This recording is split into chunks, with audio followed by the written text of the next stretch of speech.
So thank you everyone for making the time to be here today. As we are all experiencing, the world is going through quite a interesting time, to put it politely. And many of us, the meaning we give to what occurs will then determine our either reaction or response. And we have the honor and privilege to have Nat, who's been with us for many years, who's really an incredible expert in this space, not only this space of autonomic nervous system regulation, but a lot more. And so I know she's going to be using different words, but when we do talks with families, we talk about the climate, right? What is the climate that you're going to choose inside you and within the family to engage with the externals, which is the weather, right? So today, Nat will guide us on finding and showing us how to not only regulate, but also create a climate within so that we can engage with the weather and not be dictated by the weather, which is the externals. So thank you, Nat, for taking the time to be with us today and to share and to guide. And we're really, thank you for the honor and privilege. Thank you, Faisal. I really enjoyed, I liked how you framed that, the climate and the weather. Yeah. So, hi everyone. I'll just start my presentation now. So, let me have a look. I just need to share my screen.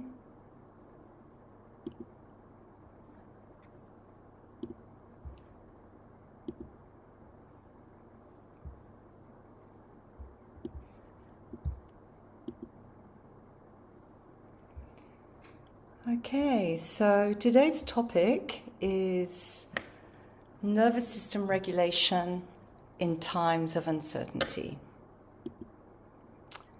So I'm Natalie, I live in New Zealand, I'm on Waiheke Island, and I've been working for 3 decades with individuals, families, and communities on multi-generational and collective and developmental trauma, and with Qineticare families and clients.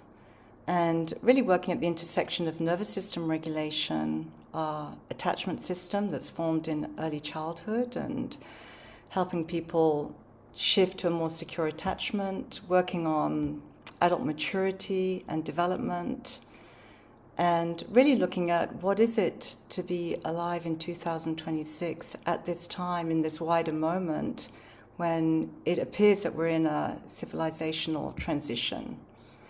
And lastly, in service to human and planetary flourishing and adult maturity. So in this presentation, just giving an overview, firstly, we'll be looking at the times we're living in, because it's really important to have a GPS to be able to orient to the territory that we're in. When we can orient to the territory we're in,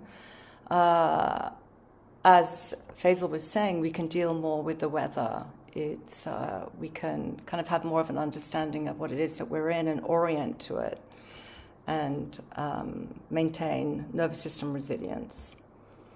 In part 2, we're going to be understanding the physiology of stress and regulation, and just understanding this and understanding your nervous system will really help you understand how important it is to regulate your nervous system, so that you can be creative and open to the moment, and really ask yourself, who is it that I want to be at this time? And part 3, we're looking at resilience, resourcing, and really developing this increased nervous system capacity and increased trust of life.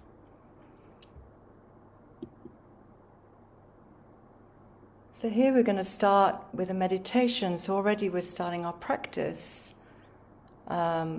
With this meditation, we're going to practice kind of zooming in and zooming out, and really increasing our capacity to hold the vastness of the universe, of ourselves. So I'll just put some music on. Okay, so just taking a moment to arrive. And then you can gently look at this beautiful image of the Earth. This is a photo you may be familiar with. It was taken recently by Artemis II voyage. So just taking a breath in, just noticing any tension in your body and releasing it. Releasing and relaxing. And just noticing how you're supported by the chair. Releasing into your chair, letting it support you. And just letting out some sighs. And now noticing any sensations in your body, any tingling, any tension. There's nothing to change here, we're just noticing. And then noticing thoughts arising, thoughts dissolving. Noticing your emotional state, and that that's also coming and going.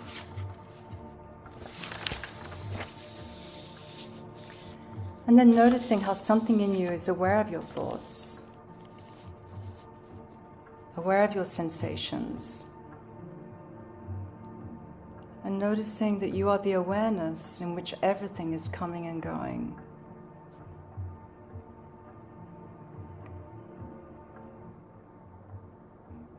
And then slowly widening your awareness.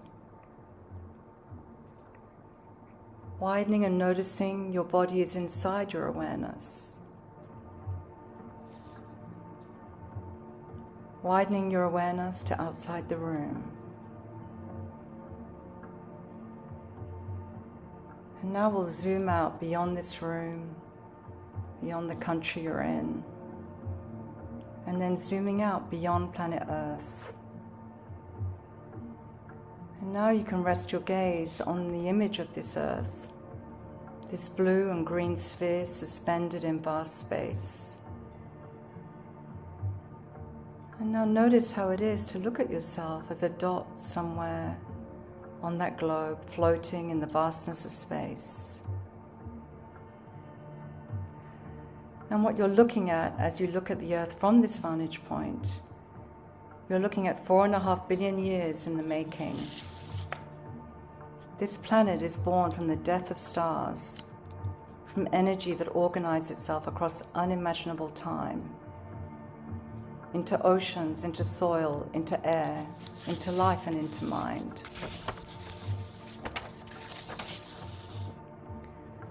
Sense the sheer aliveness of it all.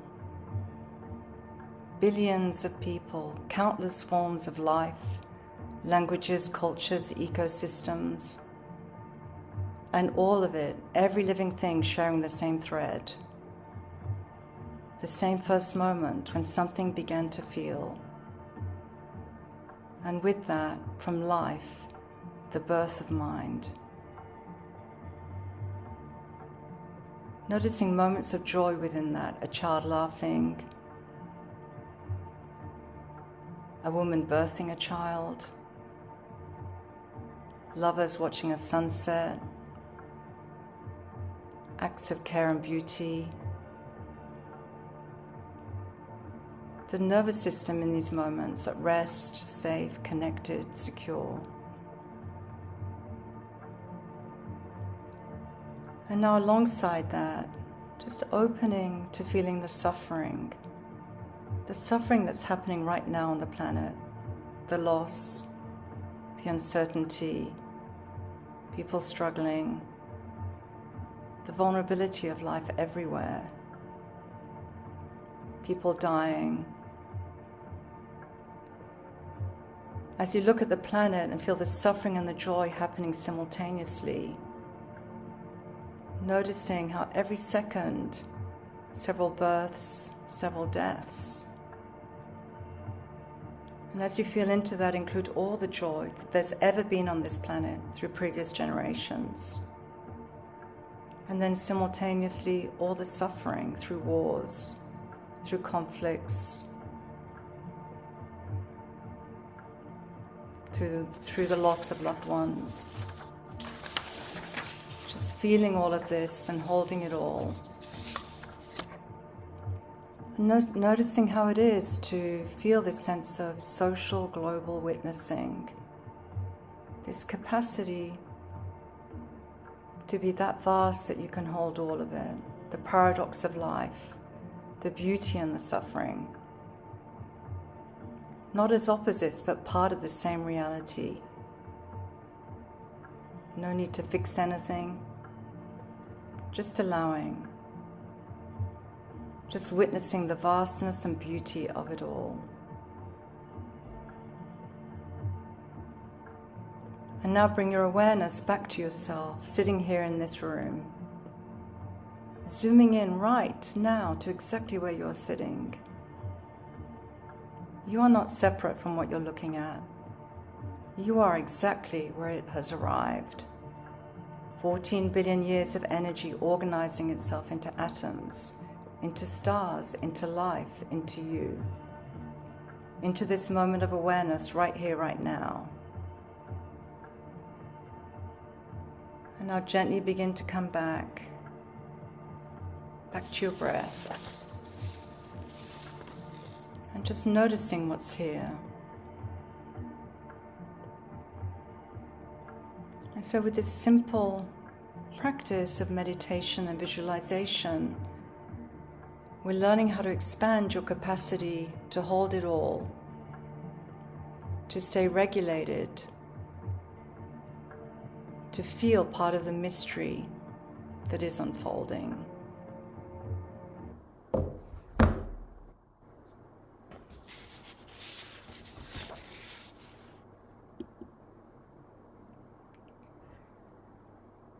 And so now we're going to look at the times that we're living in. So in previous decades, we said that the times we were living in we used the word VUCA, which was volatility, uncertainty, complexity, and ambiguity. And now more recently, thinkers, around what they're calling the meta-crisis are saying the times we're living in are more like Bani, brittle, anxious, non-linear, and incomprehensible. So we're noticing that things that once felt stable are now feeling fragile. And we can feel it with the recent oil crisis, the polarization of political systems, the financial systems, the climate systems. And we're noticing we can't assume the future is going to be like it has been. We've been in an unprecedented time, 80 years really of stability, and the world is rapidly changing with exponential AI, more economic instability, social fragmentation, rising mental health struggles, and the sense that life can change very quickly. And I think even if we can't conceptualize this, I think a lot of us are really feeling it. We may be just picking it up as a background anxiety, or it might be a sense of, how do I manage my child with screens? Or how do I support my 18-year-old to decide what they're going to do in college with a world that's rapidly changing with AI?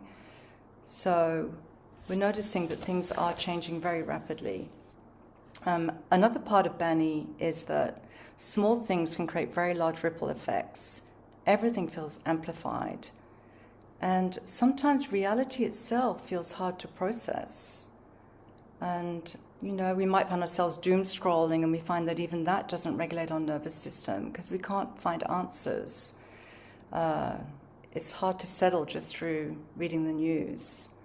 And this is why the nervous system work we do at Qineticare is so profoundly important, is to be able to regulate. And it's not so much, the question is no longer how do we solve the problem, but it's more how do we remain human within the conditions that we are living through? How do we stay connected to ourselves, to one another, and to reality itself without collapsing, numbing, or becoming overwhelmed? And this is where learning these skills and learning how to work on our own nervous system is so important. And they're no longer kind of luxury practices, but to work on oneself and increase our capacities are really essential. Also really essential to support our children so that we can stay creative, connected, purposeful, and fully alive, even in times of Bani. So here what we'll do now is do some sense making and noticing if we understand a bit the territory that we're in, and we can also develop our capacity to understand more complexity and challenge ourselves more, that can also be a source of nervous system regulation. So see if you can kind of look at this and just kind of breathe. There's a lot here.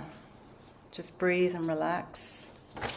And that's what we're learning to do. How can we kind of really face the reality of what we're in and stay regulated? How can we be with someone who's dysregulated and anxious and stay really regulated? Because nervous systems regulate other nervous systems. So here we can see we've got multiple global crises really happening at an unprecedented level, and they all kind of interact. So I'll just choose a few. For example, I'm in the psychological area, so what I'm noticing is that we're really in a massive mental health crisis. And, with particularly teens experiencing more and more anxiety and depression. And girls have been profoundly impacted by social media, as have young boys. And now AI is going to have an even deeper impact on them. We're noticing how often also we're in a meaning crisis.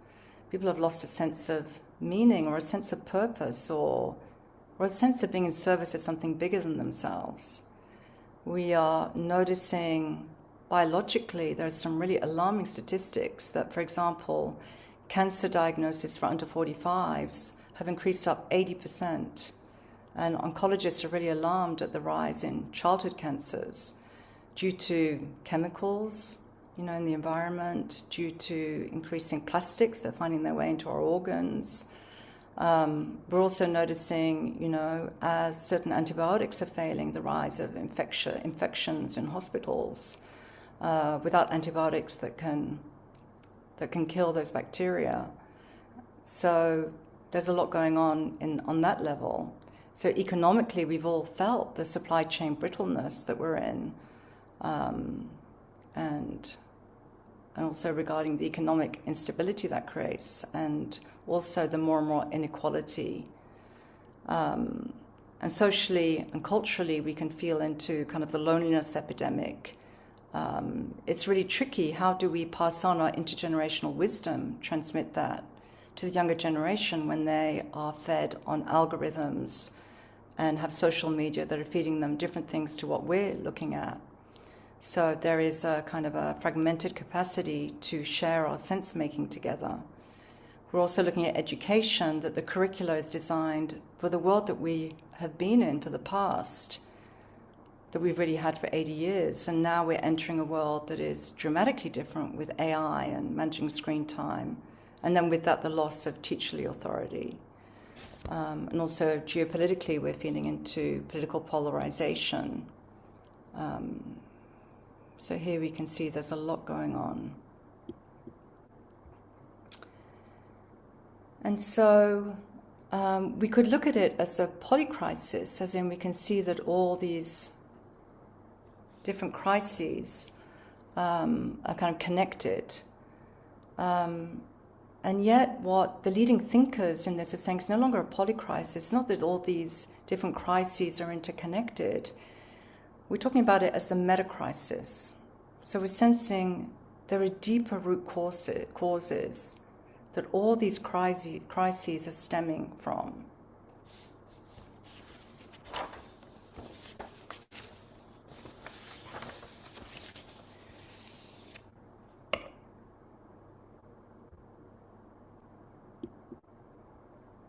So here we can see the iceberg. So we can see that the events that we can see, for example, climate disaster, economic shocks, war and inequality, we can see those on the surface. And then beneath the visible layer, we can see patterns of behavior, chronic nervous system activation, addiction to stimulation, short-term thinking, loss of meaning, the attention fragmentation, escalating fear and reactivity. And then underneath that, are the system structures. The systems and structures incentivizing them, economies built on extraction, technologies competing for human attention, cultures that disconnect people from their bodies, from the community, from nature, from a sense of deep belonging.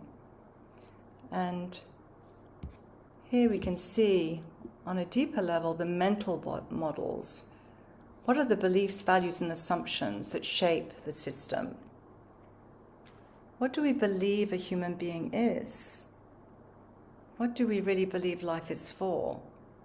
Is it for productivity? Is it for consumption? Is it for control? Or is it for relationship, meaning, interdependence, presence, and creativity? So we're noticing that when consciousness is shaped by fear and fragmentation and chronic dysregulation, those conditions become embedded in culture itself. And what we've noticed with the families at Qineticare, they're rarely struggling with isolated personal problems. They're often carrying multi-generational trauma. This is trauma that's carried down through the generations in your lineage, often shaped by the collective stress of where they're living, and relationships that are also impacted by that. And a lot of these conditions we've not been evolved to deal with. We're dealing with kind of so many multiple crises. It's hard to orient around the actual danger. There can be just kind of a subtle feeling of background dread or background anxiety that we've become just so used to. And as the nervous system gets dysregulated and anxious, there can be kind of a collapse of being able to make sense of things, a feeling of threat, of moving towards being more reactive, more stress, more shut down. And as we know, that stress also really impacts our health, our sleep, and so many things.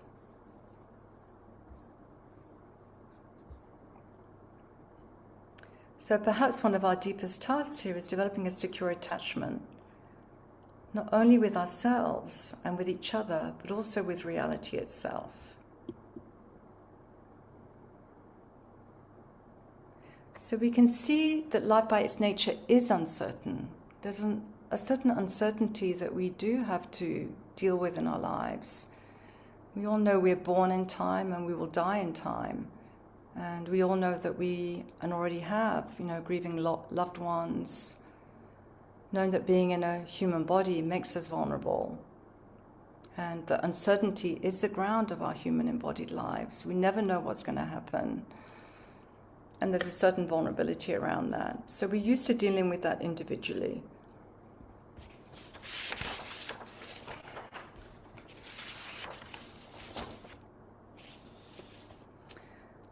And just going back actually to the meta-crisis, that the meta-crisis really goes a whole other level deeper, as we've just seen. It refers to a crisis in the underlying systems that shape how we think, decide, and act. That our ways of making sense of reality are breaking down.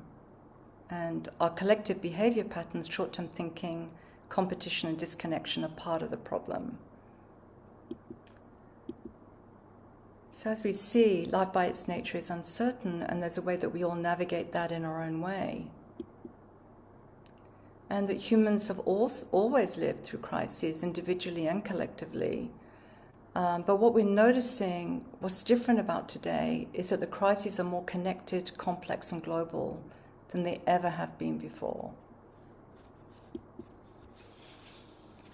So here we're looking at what does it really mean to be regulated in times of crisis. So much of what we call as individual dysregulation is actually the body's nervous system naturally and healthily responding to an uncertain world. There's a sense of threat in an uncertain world. So there's a way that we are wired to respond. And nervous system regulation, as it's often taught, is not just about calming our nervous systems down, even though that's part of it, learning how to calm our nervous systems down. But it's also how can we expand our nervous system capacity to handle more voltage, to handle more distress, to handle more uncertainty? How can we really develop a deeper presence, a deeper ground to respond to what's actually happening now by increasing our capacity?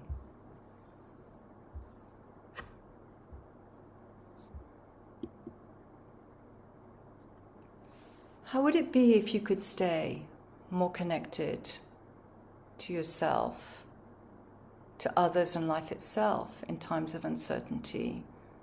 Whether that's happening on an individual level, which it will all at some times, or happening with a child going through a distressing time, or happening with a parent dying, or happening as it is globally.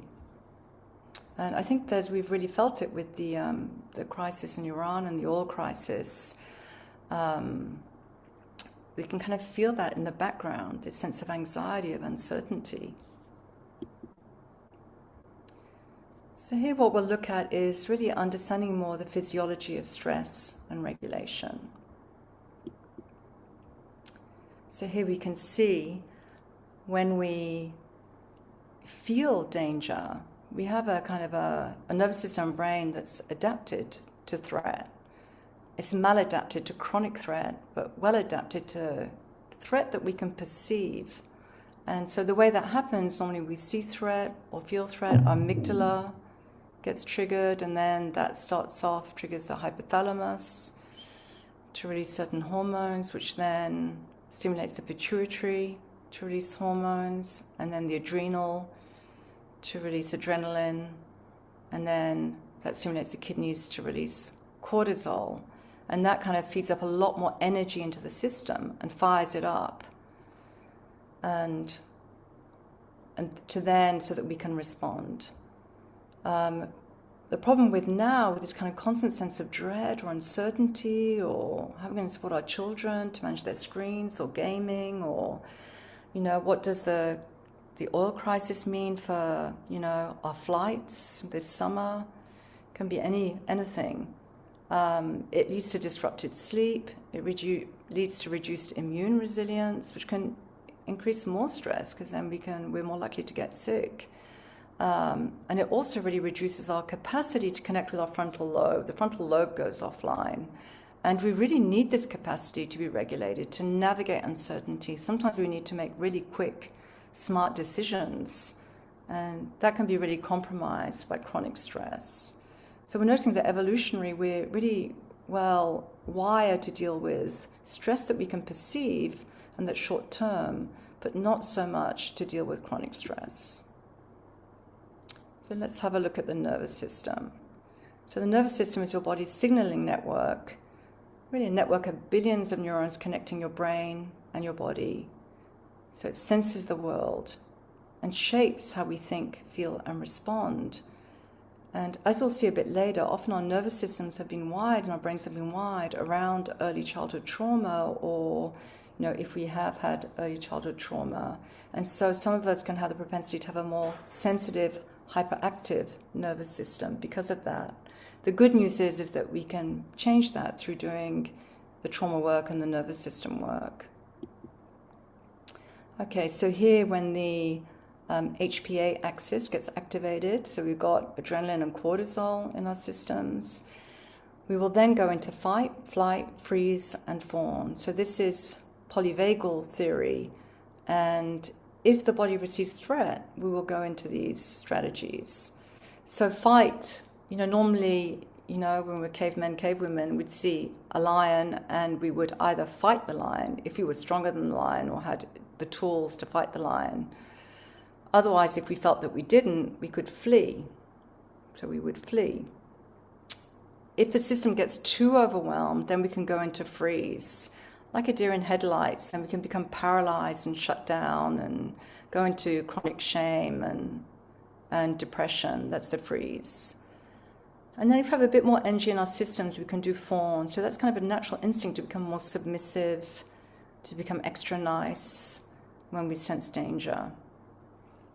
So these are the stress responses, the fight, flight, freeze, and fawn. And as we can see, because when we're in chronic threat, we tend to stay in fight and flight or freeze. And so what we're learning here through this nervous system work and trauma work, and the work that we're focused at Qineticare, is how to create a more resilient nervous system and stay more in this window of tolerance. So you can see here in the middle window, we call it the window of tolerance. So how can we expand our window of tolerance so we can stay more regulated with bigger distress? So when we're regulated, the kind of ventral vagal comes on, our vagal nerve is toned, we kind of can smile, we can connect, we can be really present with each other and curious and clear. We have much more capacity for complexity and nuance and deep listening. And also this is a place where we can be really creative and grounded. When the sympathetic nervous system gets aroused, this is what we're calling dysregulation. We can get hyper-aroused, we can get irritable, fight and flight, kind of irritability, anxious, overwhelmed, very reactive. This can have a really big impact in our families, being reactive. We can get very angry and be quite chaotic in our responses. We can get rigid and compulsive. And then when we are hyper-aroused for too long, we can get really overwhelmed and go into hypoarousal. So this is the bottom window, and this is what we call dorsal vagal, and we call it the freeze response. So here we kind of shut down. So we go into deep dorsal vagal parasympathetic mode. We disconnect, dissociate, become really numb, get very flat. This is where depression comes in. And we can kind of really collapse. And this is also, we can really collapse into a lot of guilt and shame. This is where we kind of feel into toxic shame, the sense of I'm not okay, I'm deficient. When we regulate, there's a sense of I'm okay just as I am. So we can see how important it is to work on the nervous system, to stay more in this window of tolerance, to become better parents, better partners. And not only that, we enjoy life a lot more when in this window of tolerance. There's been a lot of talk lately that adults are getting much more adult onset ADHD because of social media and doom scrolling, and it's really fragmenting our attention. And that leads us into the sympathetic arousal, the hyperarousal. We get more into that kind of fight and flight. That's part of the adult onset ADHD, and it's hard to really enjoy life when your attention is really fragmented.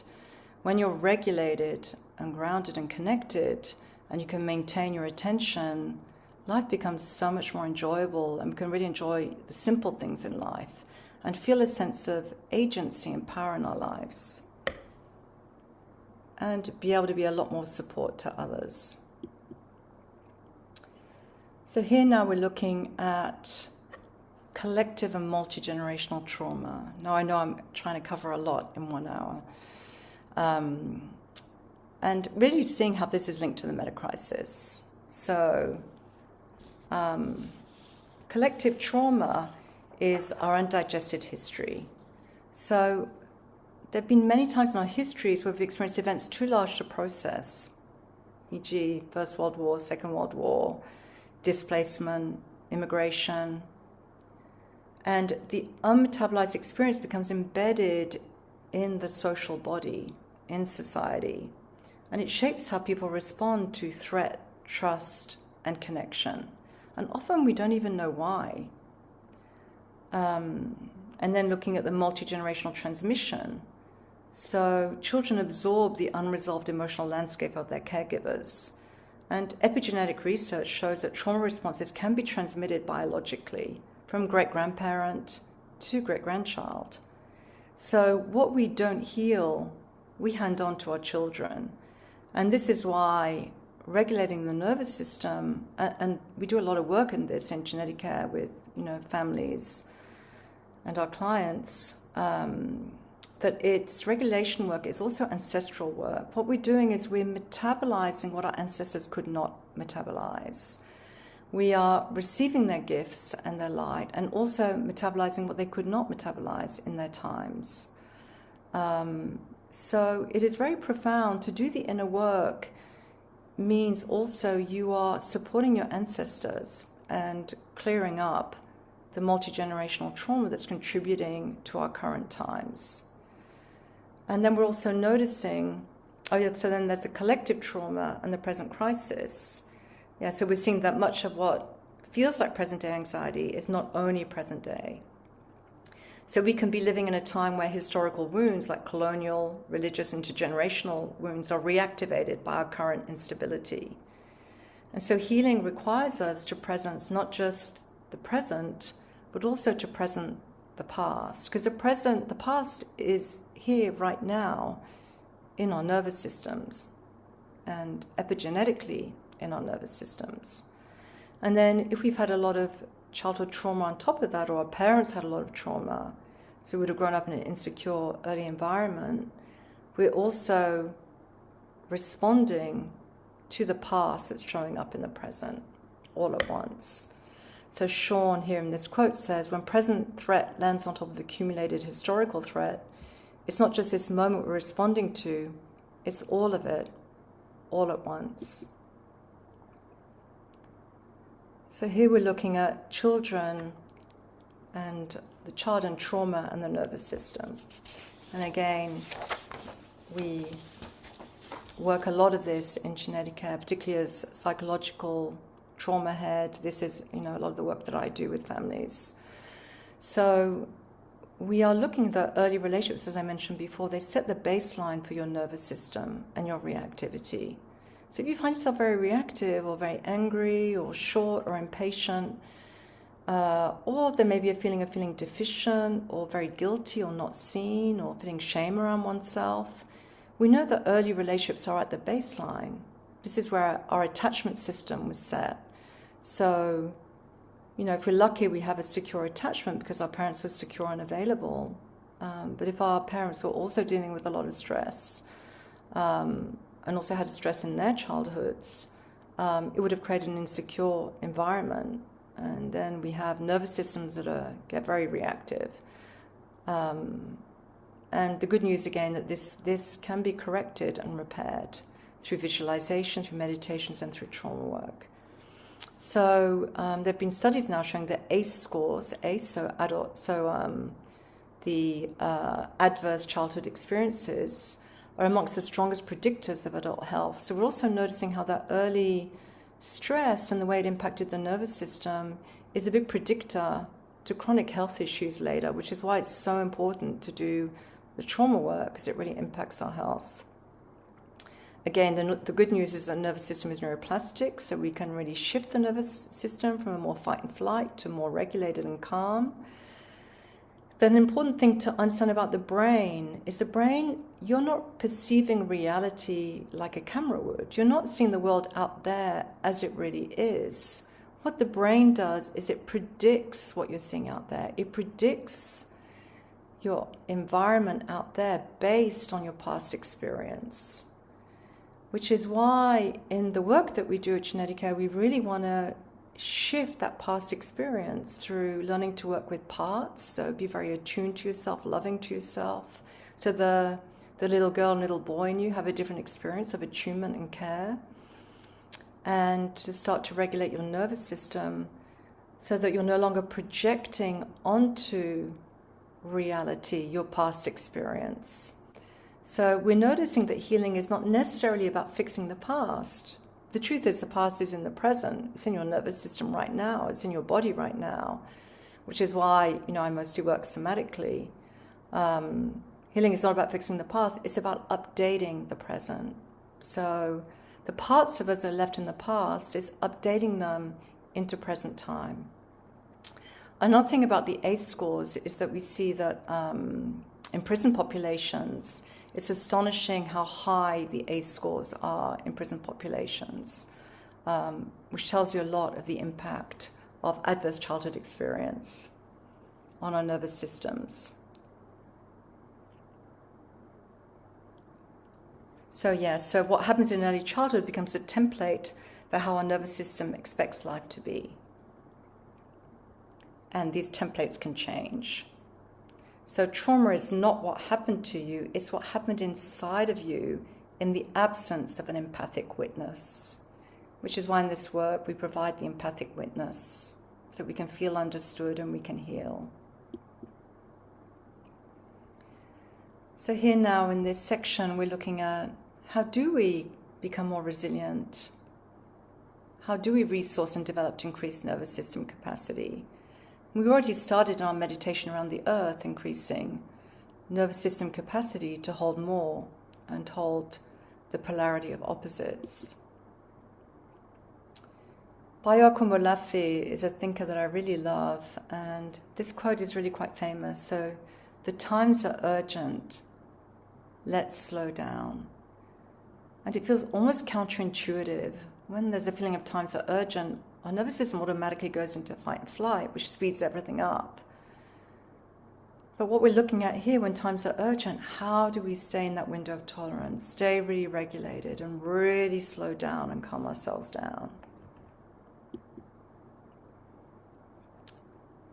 And the key foundations here for the nervous system are regulation. So, how can you regulate? Stay creative, connected, and wise. We're noticing that fight and flight is useful for short term, but it's destructive when chronic. And we're noticing that most leaders oscillate between mobilize and shut down, mistaking adrenaline for aliveness. And we'll be doing some practices around regulation. And then another anchor is presence. So the nervous system contracts around what we cannot tolerate. So it's really important for leaders, for families, to be able to sit with discomfort. So we're not just making reactive decisions.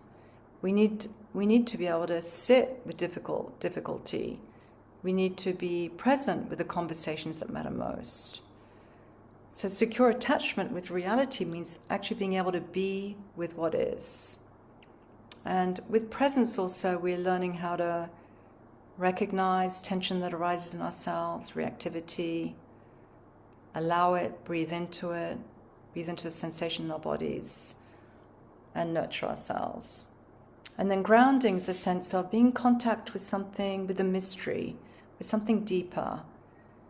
Or it could even be a feeling of just relaxing into the ground and noticing how the ground's supporting you. That there is a deeper stillness, this sense of awareness that we started at the beginning that can really hold it all. And if we relax into that and allow ourselves to feel held by the earth, by the ground, some people call it God, some people call it universal intelligence, and we can release more and more into that, that can be very regulating. So our first practice here is resourcing. So we can resource it in any moment, and then it can have a real impact on our nervous system. So you can shut your eyes if you want, and I'll take you through this. So you can bring to mind a person. It can be a beautiful scenery, an inner quality or a moment that carries a felt sense of safety, warmth, or goodness. Or a grandmother you really loved. And just really letting that warmth and goodness in. That person, place, or inner quality that really resources you. And just notice how this feels in terms of the sensations in your body. Just releasing into it, relaxing into it.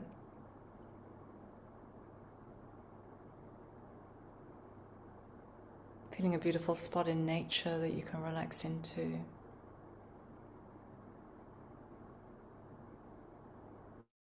And as you do this, notice if you feel more grounded, more relaxed, or more connected.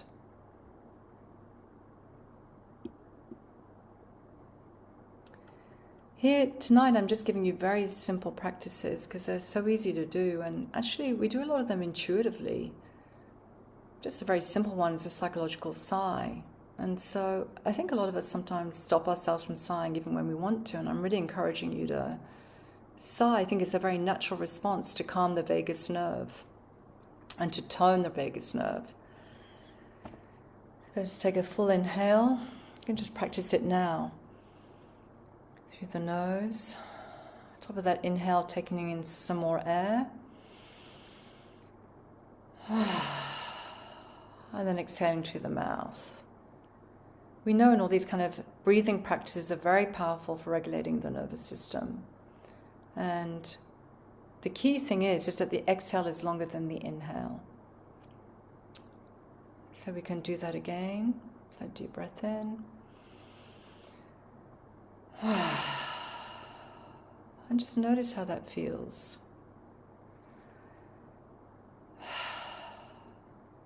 Another one that I really love is just humming. There's humming and there's rocking. So humming,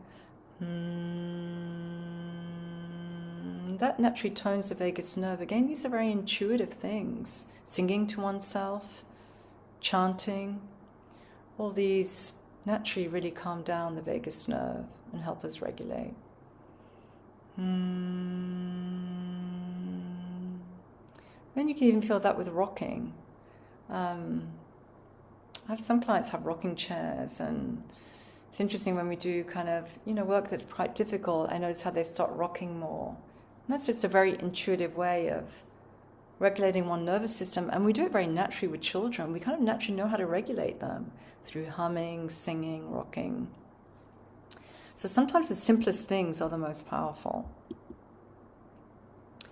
This practice here is the VU. This is Peter Levine, has done a lot of work with the nervous system, and I'm trained in his somatic experiencing. He has some very beautiful books called In an Unspoken Voice and Waking the Tiger. So he says this is one of the most powerful practices, the VU, again, because it really tones the vagus nerve. So you just take a full breath in and just say, VU.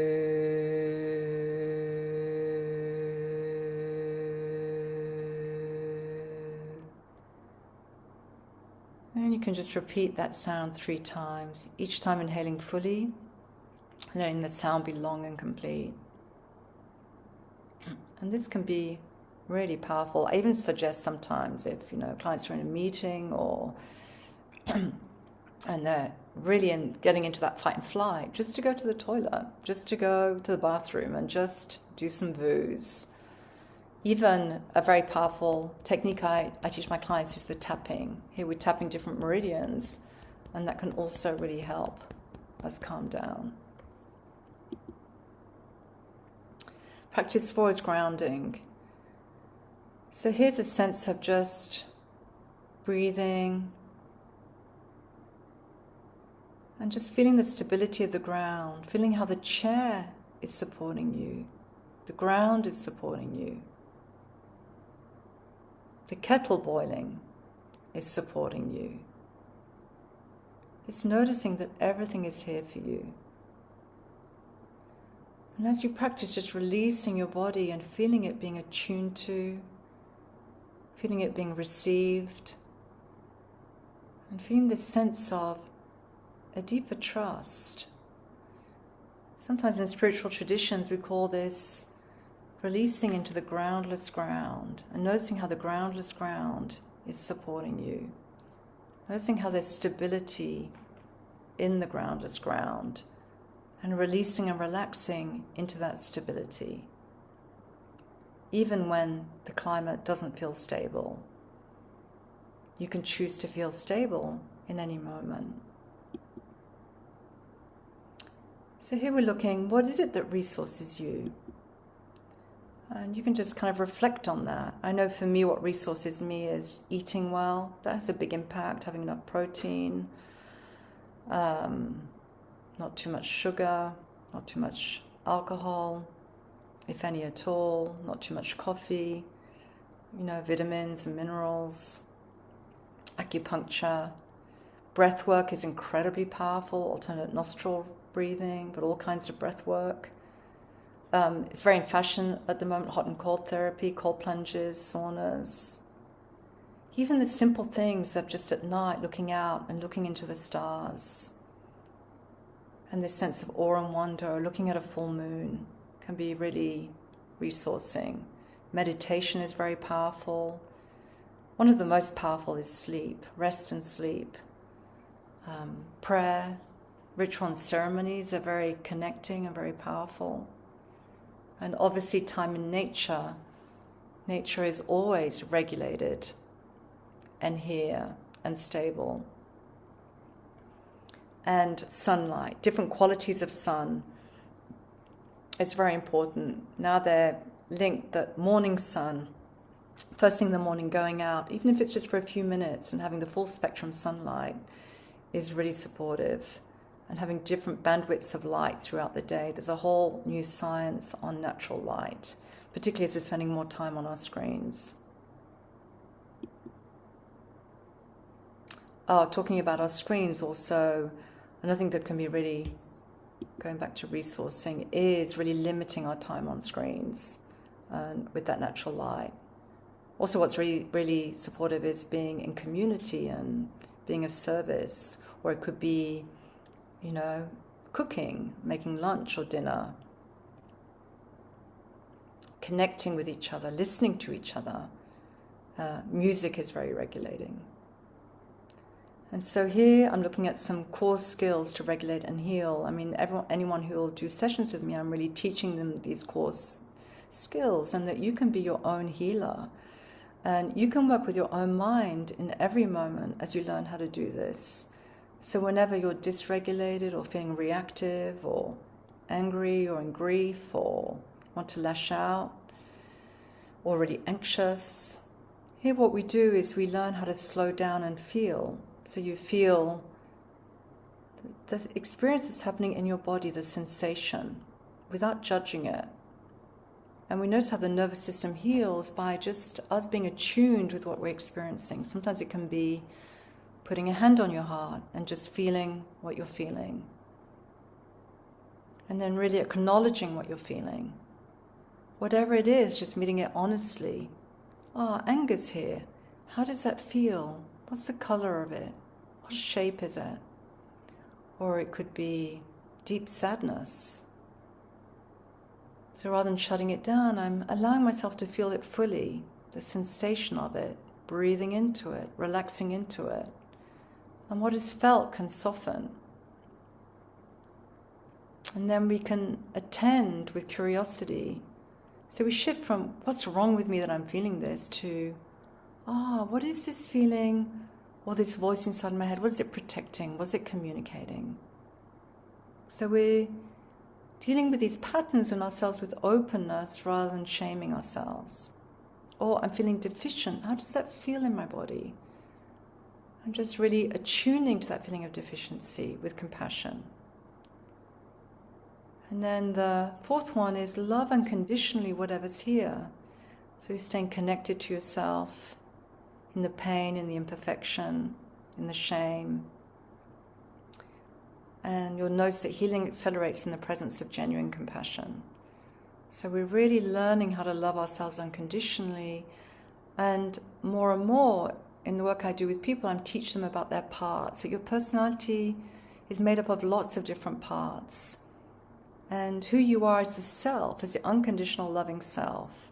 And how can you have a relationship with all your different parts? And so you'll notice you'll stay a lot more regulated when you can do that. And then we also stabilize nervous system regulation. So you live from it. You live from an essential trust. You wire your nervous system around trust. And you bring these capacities into everyday life. Another aspect of nervous system regulation is agency. So you can have agency in any moment. Normally when we go into collapse, we feel hopeless and despair and feel like we have no agency. But here we're asking, who do we choose to be at this time? And we can have agency by listening to a loved one, by talking about what's happening, by having a walk outside, by listening to a podcast, by having a family meal. Another aspect of nervous system regulation is regulating together. that we have mirror neurons. So when we're really calm and someone's distressed, with our own nervous system, we support them to calm down by staying really regulated.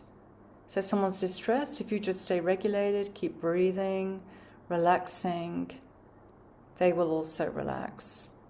We're noticing that in leadership, it's really important to stay regulated, and that will regulate the people that are working for you, employees, your team. You'll be able to stay more creative.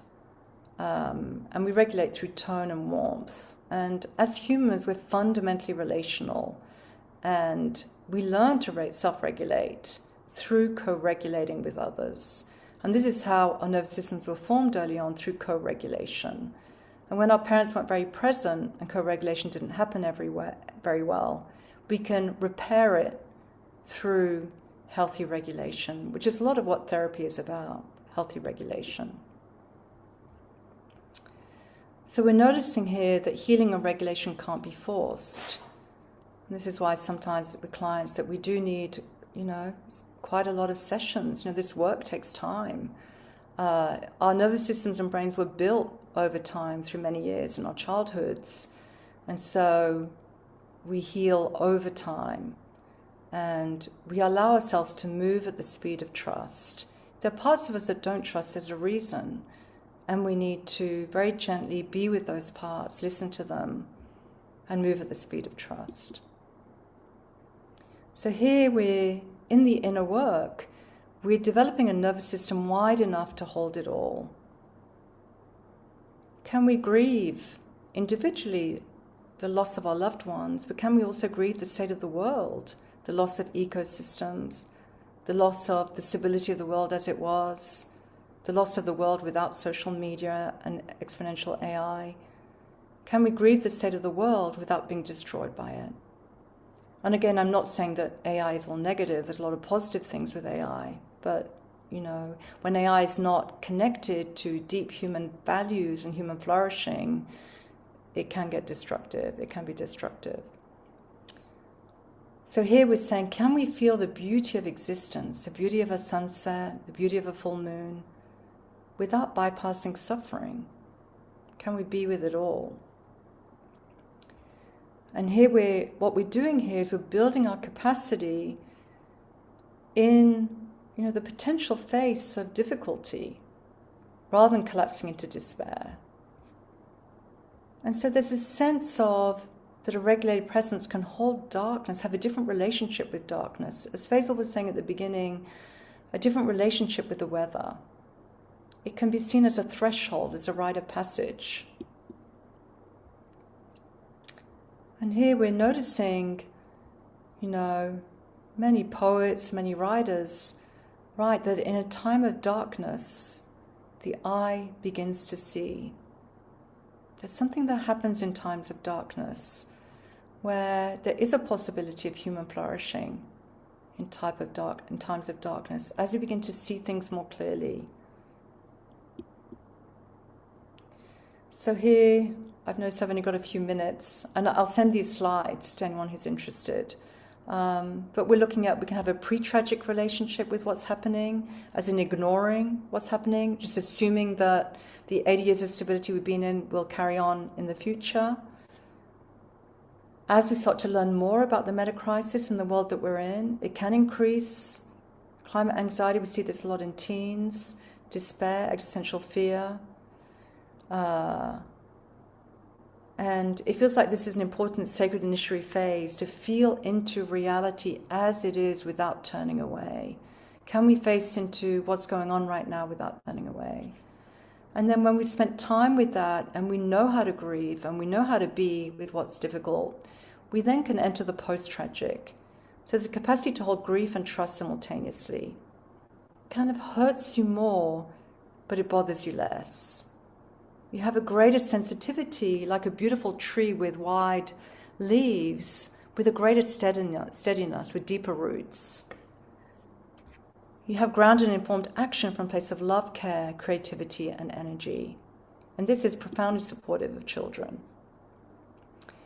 I'll just go a few minutes over time. So we're looking at the capacities for a time between worlds, expanded capacity for complexity, agency, secure attachment to reality. We want to encourage soulful, unique expression,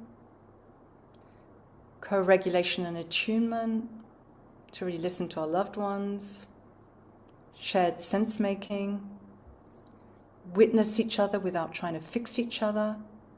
It's very powerful just to witness, to rupture, when we have a rupture, to repair, to learn more and more, and that's what I teach clients and couples, how to rupture and repair, rupture, repair, rupture, repair, and get really good at repairing. Awakening and regulated, grounded leadership. So here I leave this presentation posing the question, what if the meta-crisis was not a crisis to be solved or fixed? But it's a particularly challenging phase in our evolutionary unfolding. So here what we're doing in seeing it this way, we're developing a deeper trust of reality itself, of the deeper intelligence that is our evolutionary unfolding. And in that, we can be of deeper service to the future by the way we show up now, and a deeper service to the future generations. Key takeaways here: your nervous system is not a problem to solve. We're learning about the meta-crisis, learning how to return to the present moment, learning what supports our nervous system. Connection is medicine, and that the world needs regulated people. We just went through a few practices for regulation, very simple ones today.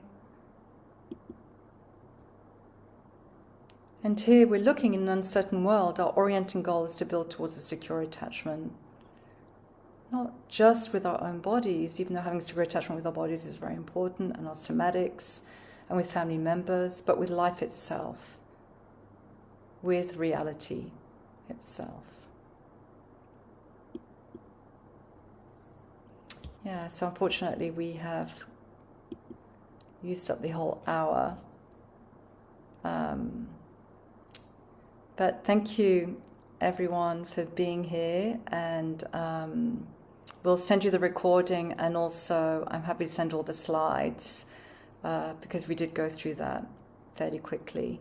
But I'm happy to stay on for anyone who has any questions, even though the hour's over. So perhaps you can, yeah, anyone? Okay, yes, so I'll share the presentation. Yeah, anyone else who has any questions, I'm happy to respond.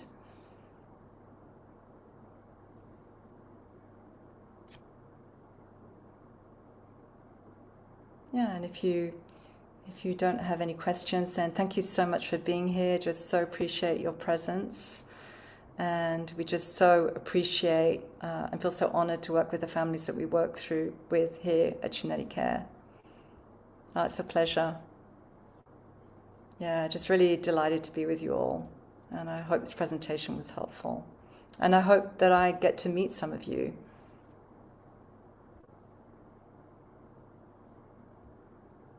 Yeah, just noticing if there are any other comments. Oh, thank you. Thanks. Again, not easy to put such a complex comment in 1 hour.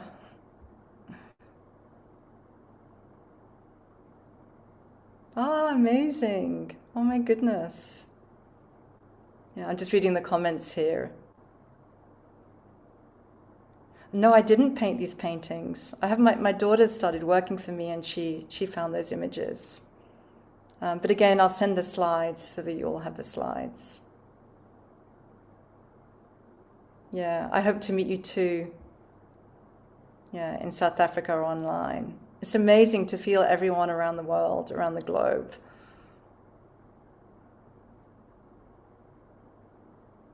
Yeah.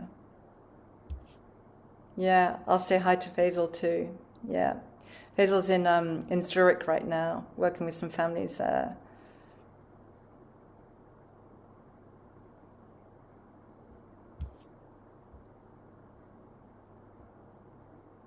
Okay. Let me have a look here. Yeah, thank you. Thank you so much.